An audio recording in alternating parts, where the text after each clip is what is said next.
अमीर गरीब बहनों की राखी।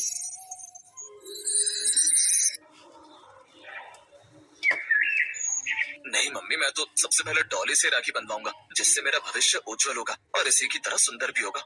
ये सुनने के बाद सलोनी रोने लगी। उसकी माँ ने उसे बहुत देर तक समझाया और उस राखी पर सलोनी ने सूरज के हाथ पर राखी भी नहीं बांधी। फिर इसी तरह समय निकलता रहा और दोनों बहनों की शादी हो गई। डॉली सुंदर थी, इसलिए उसकी शादी एक अच्छे परिवार में और अमीर खानदान में हुई थी। वहीं सलोनी के रंग रूप की वजह से उसको मध्यम वर्ग के परिवार में ब्याहना पड़ा और इस साल अस्मित की भी शादी हो रही थी। दोनों बहनें अपने मायके आई हुई थी।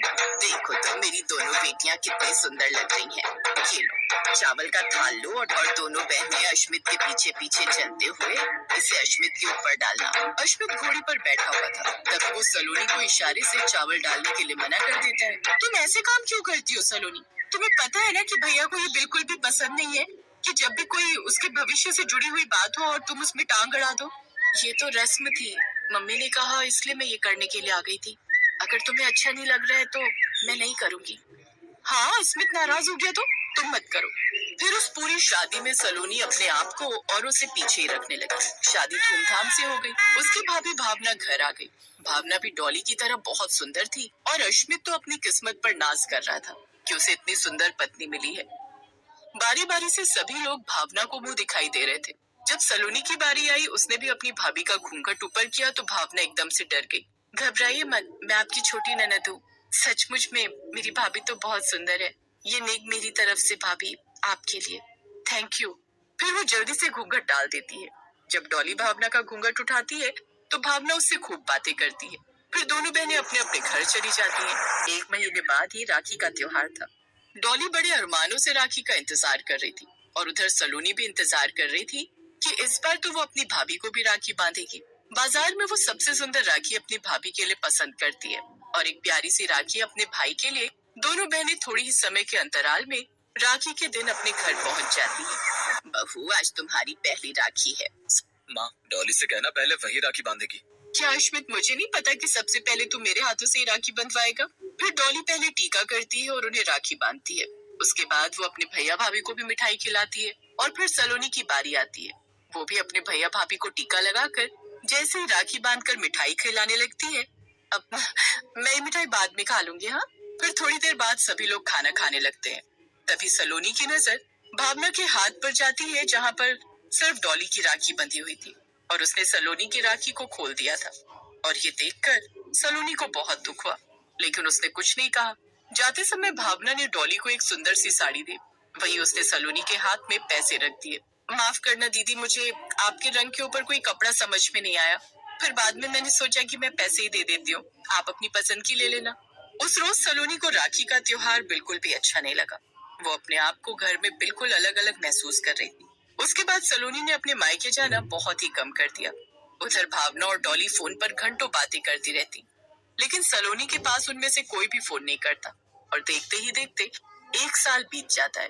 दोबारा से राखी आने वाली थी। एक दिन, सुनो सलोनी बेटी, बहुत बड़ी खुशखबरी है, तुम बुआ बनने वाली हो। माँ, ये तो बहुत बड़ी खुशखबरी है। अभी तो मैं नहीं आ पाऊंगी, लेकिन राखी का त्योहार अगले हफ्ते है, तो मैं भैया और भाभी के लिए शुभकामना का कुछ गिफ्ट लेकर आऊंगी।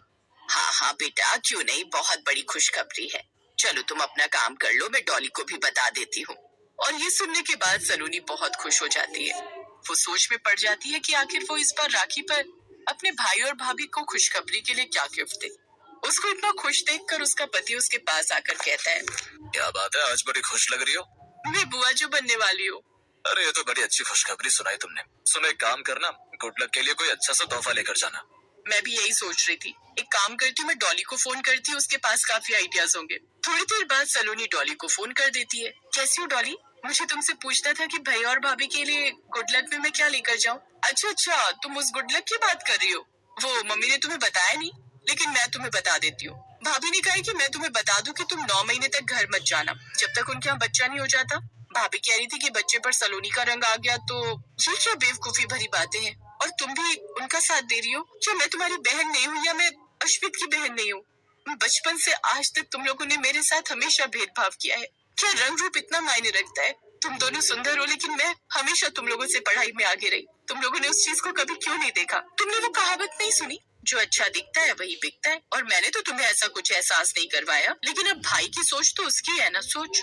लेकिन तुम तो अश्मित को समझा सकती थी ना कि वो मेरे साथ इस तरह का भेदभाव ना करे। लेकिन नहीं, तुम्हें तो बहुत खुशी होती थी, और तुम खुशी खुशी में हमेशा ये भूल गई कि मुझे दुख हो रहा है। ठीक है, तुम भी जाओ इस राखी पर और बांधो अपने लाडले भाई को राखी।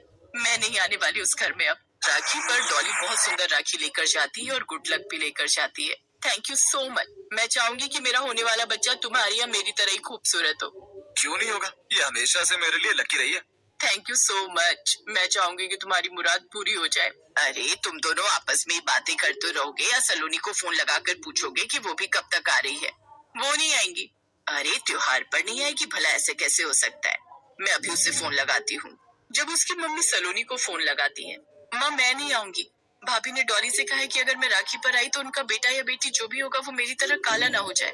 ये तुम क्या कह रही हो? भला ऐसा भी होता है क्या? किसी के रंग रूप से होने वाली संतान के रंग रूप पर फर्क पड़े? कोई बात नहीं सलोनी, माँ मैं अगली राखी पर आ जाऊंगी। फोन रखकर सलोनी रोने लगती है। थोड़ा समय बीत जाने के बाद भावना के यहाँ एक बेटी का जन्म होता है, लेकिन वो हैरान हो जाती है। उसकी बेटी भी काले रंग की पैदा हुई। ये लो बेटा, तुम्हारी बेटी। तुम दोनों ने सलोनी के साथ बिल्कुल अच्छा नहीं किया। अब बताओ, क्या तुम अपनी बेटी को प्यार नहीं करोगे या उसे भी सलोनी की तरह हमेशा अपने लिए मनहूस समझोगे?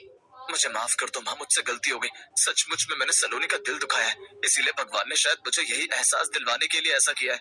सलोनी को जैसे ही खबर मिली वो जल्दी से अस्पताल पहुंची, जिसके बाद अश्मित और भावना ने उससे माफी मांगी। उस दिन के बाद उन्होंने कभी भेदभाव नहीं किया।